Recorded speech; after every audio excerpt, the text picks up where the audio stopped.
Hello and welcome to the NextPowerUp review impressions of Fragmented. This is a game by Above and Beyond Technologies, and this is a similar vein to survival crafting games like Rust, DayZ, and the more recent Ark, only it takes it to more of a sci-fi orientated setting. It still has a lot of, a few mechanics that it's borrowed from a few. I bounced off quite a number of them, played a lot of Rust, a little bit of Ark, and never really got to grips with them because they felt a bit repetitive and samey, even when playing with friends. But this takes it to a whole new level. It does sort of have similar mechanics where you'll start off in the middle of nowhere and you'll be punching rocks and trees for a while in order to get materials, but it does sort of pick up pace quite quickly and sort of shoves you in the sci-fi direction very quickly as well, in that you get some of the more cool looking armor. You can make fancy buildings and not just wooden shacks all the time, but it does sort of, it misses out a few things that other games do, which is not necessarily a bad thing, but it's more of a personal preference, and that's sort of covered in the way that bases are built. It's completely different to Ark and Rust.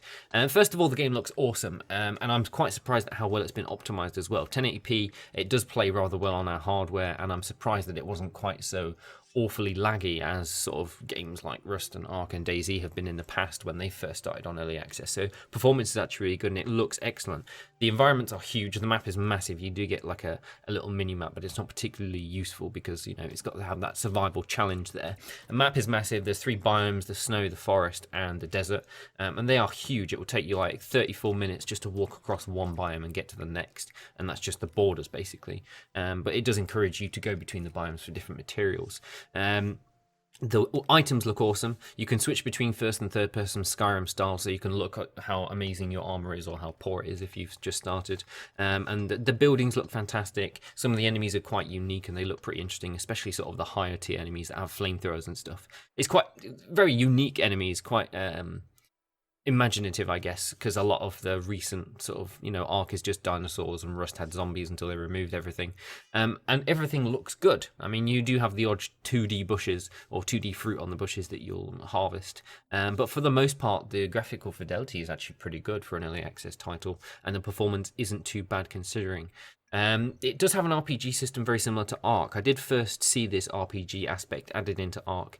It's probably the first survival crafting game I saw with that particular system, and it's all split into sections, and when you level up you can unlock recipes based on which section you put your points in, and obviously the more points you put in, the more it costs to put more points in, and you unlock more advanced things. So if you dump loads of stuff into your range trait, it'll increase your range damage, but you'll also unlock slightly more fancy beam weapons and sniper rifles and awesome stuff like that, and everything looks cool. Like, one of the thing I like about this RPG system is that everything feels like it's useful, and you do actually have to consider what parts you want to get, what stuff you want to unlock. There are prerequisites in other sections in order to build things from certain sections, and so it's all melded together quite nicely, apart from one section which is like you make juice basically, which is completely pointless because I don't know, water skins seem okay enough for most of the game, so I'm not certain about that section. But for the most part, it is quite cool, and the reward is there. The reward is there, and it feels good.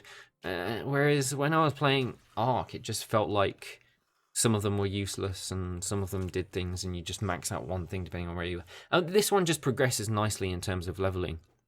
The content-wise, this game is absolutely huge, and it's sort of the time it takes you in order to see all of that content. I mean, I've played like 15 hours of this so far before recording, and you know, the amount of recipes you unlock, the amount of enemies there are, the amount of materials there are, the amount of stuff that makes other stuff, which makes other stuff, which then makes bigger stuff, and sort of all these prerequisites. There's just an absolute massive content. As I said, the map is enormous. There's plenty of enemies which all range in level, which can give you better items or give you more XP when you kill them and stuff like that. And it's just a lot of good content. Like, the buildings all look fantastic. The weapons all feel pretty cool when you unlock them. And all of the little gubbins you can unlock, like turrets, and just awesome stuff, and forges and all this crazy things. It's a lot of good content as opposed to just loads of trash. Like, Rust had an awful lot of trash items that you could craft. Whereas this, everything feels useful. Everything is either a prerequisite or is just something you want in the first place. Although the one thing I was a little bit annoyed about was you start off with like a skinning knife. And if you use that skinning knife on a corpse of a creature, you'll get a skin and you'll get meat. Whereas if you use a slightly better knife, you won't get the skin. You'll just get meat and animal fat. And it was a bit annoying, and I felt like they could merge those into two. Or maybe it's a bug. Maybe it's something I noticed that they haven't sorted yet. But it was a little bit irritating to have to carry all of these different tools, which take an enormous amount of inventory space just to get basic materials, which is a little bit irritating. Honestly, overall, like I'm not really a massive fan of this survival crafting genre, and I played like dozens and dozens of hours of Rust, but at the end of the day, I didn't particularly like it, and the only reason I was playing it was for friends. I mean, it was cool to start with, and it was quite interesting, but it just felt like nothing was happening over the development of the game. And with Ark, I just sort of I couldn't deal with it. The performance wasn't fantastic, and it just sort of it felt a bit samey and just I don't know. There was something about it that I didn't like. Whereas this game, I am pleasantly surprised as a general person that doesn't like these type of games. I actually really like this game. Like Fragmented, yeah, it's an early access title. It has its fair amount of bugs and things, but I actually really liked it, and I think it was the sci-fi aspect and just the quality of the content that was in the game that I thought, you know what, I might actually play some of this for a few hours. With a lot of review titles, sometimes I think to myself, I don't like this game, I don't want to play it, but I have to play it because I need to put in the gameplay hours in order to get sort of formulate an opinion. Whereas with this, I would just come home from work, do a bunch of stuff, and then jump into Fragmented for 3 or 4 hours, then eventually decide I couldn't be bothered playing and I'll go to something else. And so I got like this steady amount of gameplay hours that I actually wanted to play, which makes a nice sort of pleasant change. So yeah, it definitely feels, I'm not going to say it feels objectively better than the rest because obviously it's quite down to personal opinion, but it definitely sort of made me actually want to play it. The sci-fi aspect sort of appealed to me.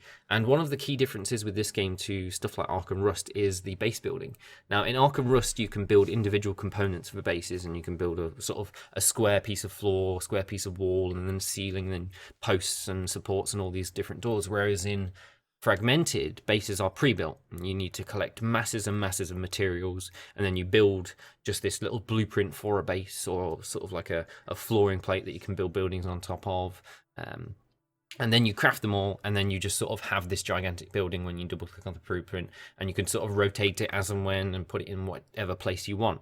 So I guess that's going to be the kind of thing that a lot of players will either really like because they don't want to waste tons of time doing all this crazy base stuff and then going, oh, that doesn't fit quite right here, I'm going to have to take all this apart and do all these things. I'm one of those people, I just can't be bothered. I wanted to spend all my time getting all these materials and seeing all of the content, wandering around the map, developing new weapons and leveling up stuff, and just experiencing all the content and not dumping hours and hours of my time trying to build a base that I then wouldn't be happy with afterwards. Instead, I could just gather all the materials, build the base. The base sort of the pre-built bases, they all look pretty cool. You've got like these tech sheds which look quite high-tech considering the materials they take. You get the medium buildings, you get the large buildings, and you get tons of stuff which I haven't even seen because there's so much content I haven't unlocked yet. And you know, I think it's going to appeal to those people that would like to see the game as opposed to build a building for ego purposes.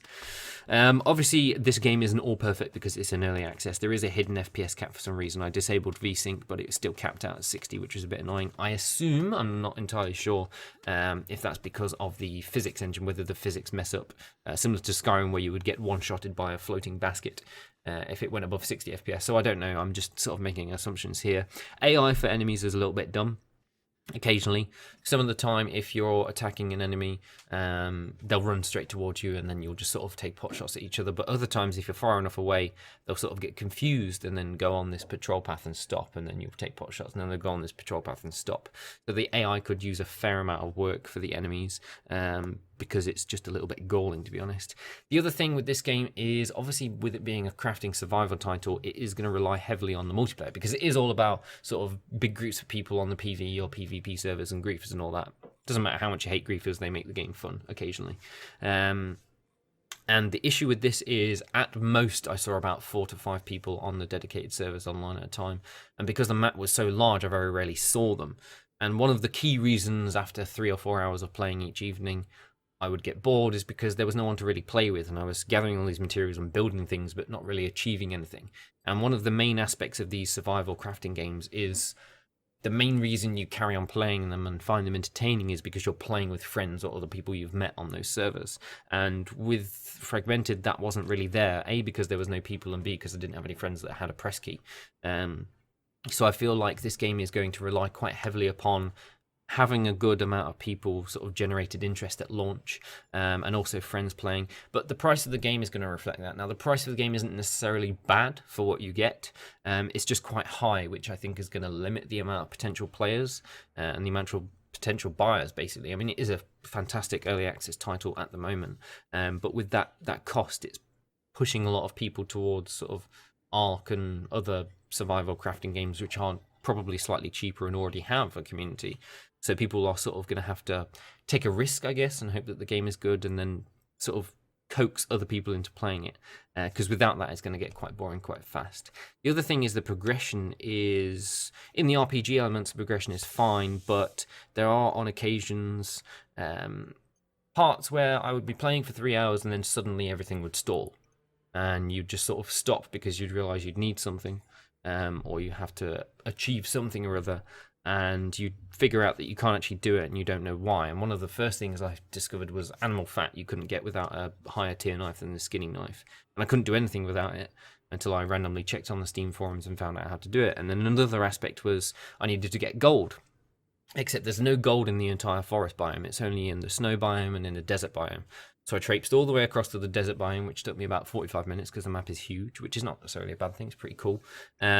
Got a little bit of gold, but there weren't enough rocks to mine, and then had to walk all the way back through the forest biome and then find the snow biome in order to find gold, and then there I finally found stuff. So you do occasionally come across these sort of speed bumps, I guess, or walls that you need to climb over in order for the game to progress. And these do sort of appear occasionally, sort of every few hours or so, when it gets to you leveling up and unlocking new things to build, and because you are going to need to find these more rare materials. And I guess it's a good way of forcing a player to explore the map. And once you have done it, sort of once you've got past that, I'm going to have to wander around for 30 minutes doing absolutely nothing. The game does get good again, because the rewards from leveling up and being able to craft these awesome things like turrets and vehicles and stuff is actually pretty spectacular. So it's kind of a give and take, and you have to be able to put the time in order to get the rewards. So for the most part, I do enjoy this game. I mean, it is in early access, so the performance is only going to get better. A lot of the bugs are going to be fixed. I mean, there are a few bugs, but they're not game-breaking. So hopefully it can only get better, and we can only pray that the developers sort of stick with this title and carry it on till the end, and it doesn't become another Daisy and ends up in early access for the better part of 3 years. So yeah, overall, pretty good game, and we'll just have to wait and see what the development is like. So hopefully you found this review relatively useful. Next week we'll be covering Stellaris. I have jumped in it, and I'm very excited about it next week. This is like a 4X space strategy game from Paradox.